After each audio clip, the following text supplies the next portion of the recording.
Hello, हमरा मान उपमा अहाँ सब गोटा के प्रणाम आ स्वागत करै छी।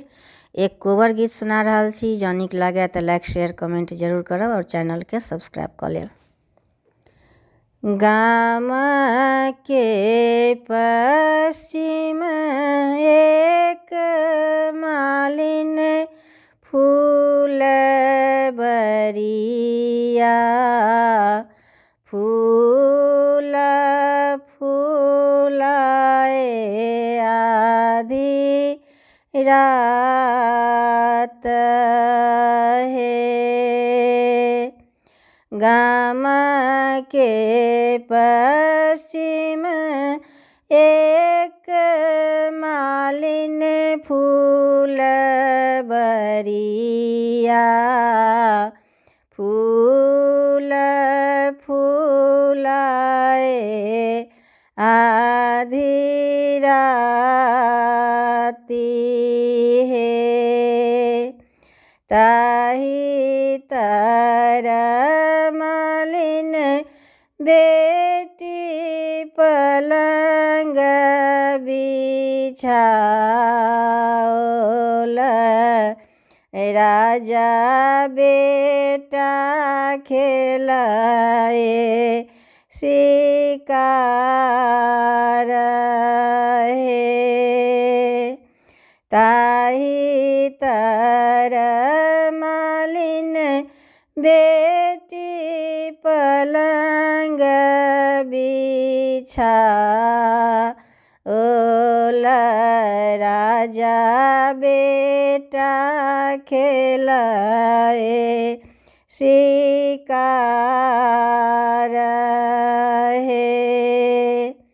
सब दिन आबै छलहुँ भोर भिनसर, बाई किया भेल एति बेर हे।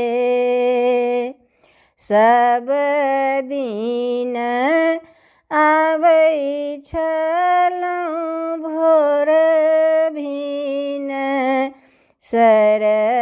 बाए किया भेल एति बेर हे।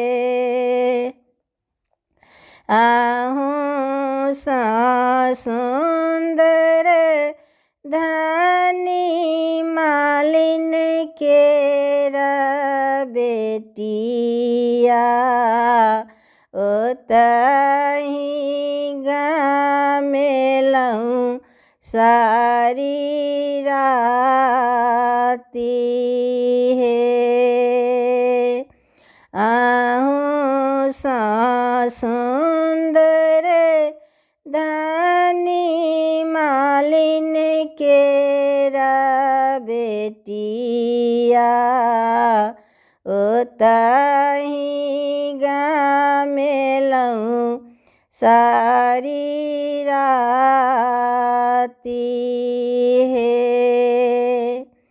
आबथु मालिन बेटी बैसथु पलंग चरी, कोना कोना जोड़लहुँ सीने है।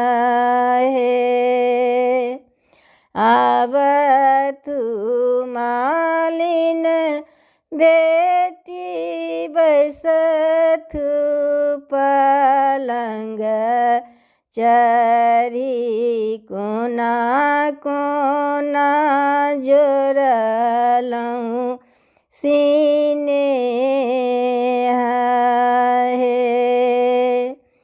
राजा बेटा हँसलनि, हमहूँ बिहुसलहुँ, नैना नैना जोड़लहुँ सीने है।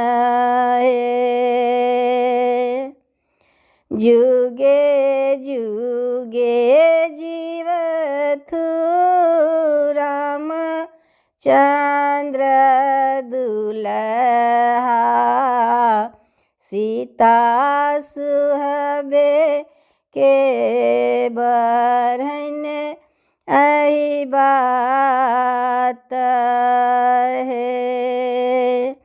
जुगे जुगे जीवथु रामचंद्र दुल्हा सीता सुहबे के बरन अहि बात है।